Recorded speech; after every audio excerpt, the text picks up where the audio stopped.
بسم اللہ الرحمن الرحیم۔ نیو سٹوری کے دیکھنے اور سننے والوں کو السلام علیکم۔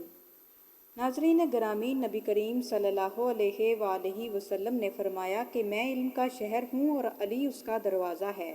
حضرت علی رضی اللہ تعالیٰ عنہ، جنہیں باب علم کہا جاتا ہے، ان کے علم کی شہرت جب یہودیوں تک پہنچی تو ان میں سے کچھ یہودیوں نے سوچا کہ کیوں نہ ہم حضرت علی سے جا کر کچھ سوالات کریں، اور یہ سوالات ہم ان کی کتاب قرآن پاک سے نہیں بلکہ اپنی کتاب تورات سے کریں گے، جس کا یقیناً وہ جواب نہیں دے پائیں گے۔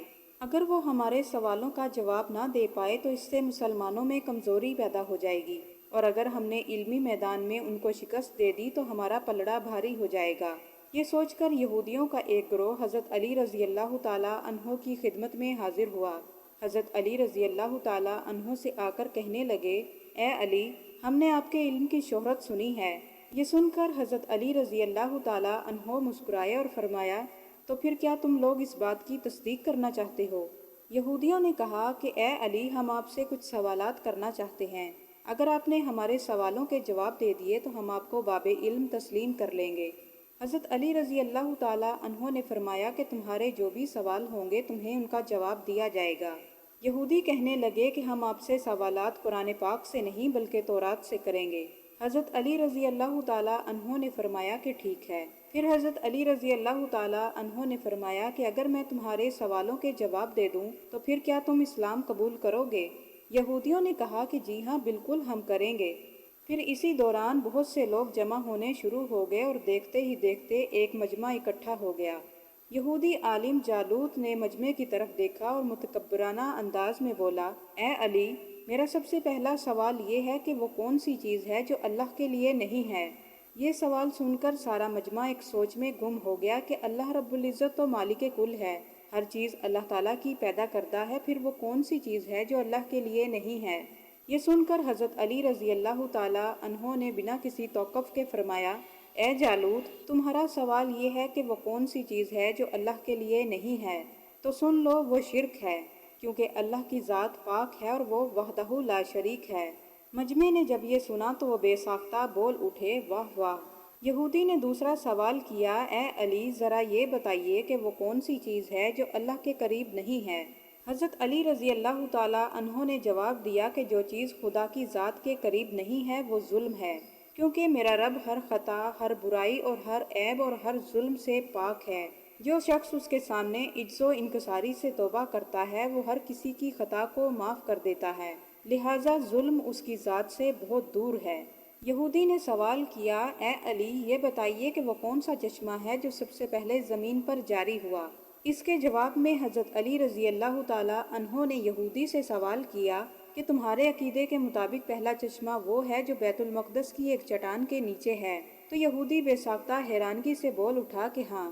حضرت علی رضی اللہ تعالیٰ عنہ نے فرمایا کہ پھر تم اپنی اصلاح کر لو، کیونکہ پہلا چشمہ وہ نہیں جس کے متعلق تم لوگ جانتے ہو، بلکہ پہلا چشمہ وہ ہے جس سے حضرت خضر علیہ السلام نے پانی پیا اور جس میں آب حیات جاری ہے، جس میں مچھلی گر کر زندہ ہو گئی تھی۔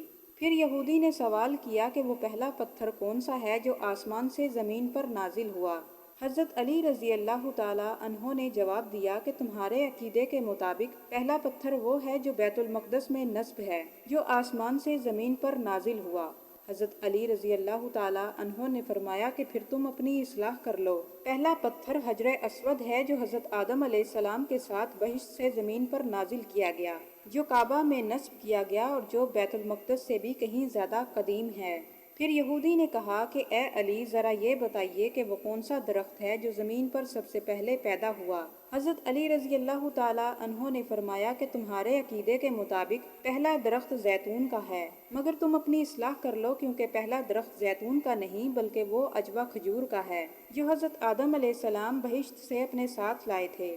پھر یہودی نے سوال کیا کہ وہ کون سی چیز ہے جو مسلسل کم اور زیادہ ہوتی رہتی ہے؟ تو آپ رضی اللہ تعالیٰ عنہ نے جواب دیا کہ وہ دن اور رات ہے، کیونکہ دن اگلے دن کے برابر نہیں ہوتا اور اسی طرح گزشتہ رات آنے والی رات سے مختلف ہوتی ہے۔ پھر یہودی نے سوال کیا کہ وہ کون سی چیز ہے جو بے جان ہے مگر سانس لیتی ہے؟ حضرت علی رضی اللہ تعالیٰ عنہ نے جواب دیا کہ وہ صبح ہے، جب نکلتی ہے تو وہ سانس لیتی ہے، جبکہ وہ نہ تو روح رکھتی ہے اور نہ ہی جاندار ہے۔ پھر یہودی نے پوچھا کہ وہ کون سا مقام ہے جہاں سورج کی کرن صرف ایک بار پڑی اور پھر دوبارہ کبھی نہیں پڑی؟ حضرت علی رضی اللہ تعالیٰ عنہ نے جواب دیا کہ وہ جگہ سمندر کا وہ مقام ہے جہاں حضرت موسیٰ علیہ السلام اپنی قوم کے ساتھ گزرے۔ حضرت موسیٰ علیہ السلام نے سمندر میں اپنا عصا مارا اور سمندر دو حصوں میں تقسیم ہو گیا۔ وہاں پہلی بار سورج کی کرن پڑی اور پھر دوبارہ سے سمندر اپنی حالت میں واپس آ گیا، جس کے بعد دوبارہ وہاں کبھی کرن نہیں پڑی۔ یہودی نے پوچھا کہ وہ کون سی بے جان چیز ہے جس نے بیت اللہ کا طواف کیا؟ حضرت علی رضی اللہ تعالیٰ عنہ نے جواب دیا کہ وہ بے جان شے جس نے بیت اللہ کا طواف کیا وہ حضرت نوح علیہ السلام کی کشتی ہے۔ جب حضرت نوح علیہ السلام کی کشتی طوفان کے دوران چلتے چلتے بیت اللہ کے مقام پر پہنچی تو اس نے بیت اللہ کے 7 چکر لگائے۔ پھر اسی طرح یہودی سوال کرتا گیا اور حضرت علی رضی اللہ تعالیٰ عنہ جواب دیتے چلے گئے۔ پھر مجمع میں سے ایک شخص اٹھا اور بولا کہ اے علی، جب کسی شخص سے سوال کیا جاتا ہے تو وہ کچھ دیر سوچنے کے بعد جواب دیتا ہے، جبکہ آپ ایسے جواب دے رہے ہیں جیسے آپ کو تمام جوابات ازبر ہیں۔ اس کے جواب میں حضرت علی رضی اللہ تعالیٰ عنہ نے اس شخص سے پوچھا کہ اب تم بتاؤ کہ تمہارے ہاتھ میں کتنی انگلیاں ہیں؟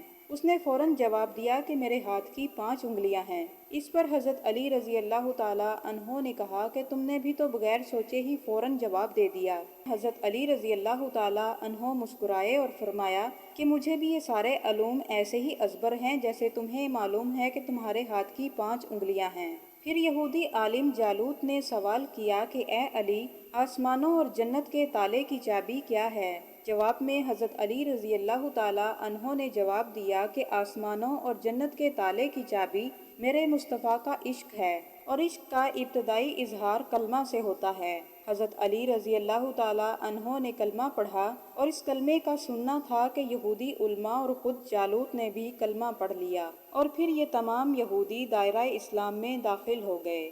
سبحان اللہ۔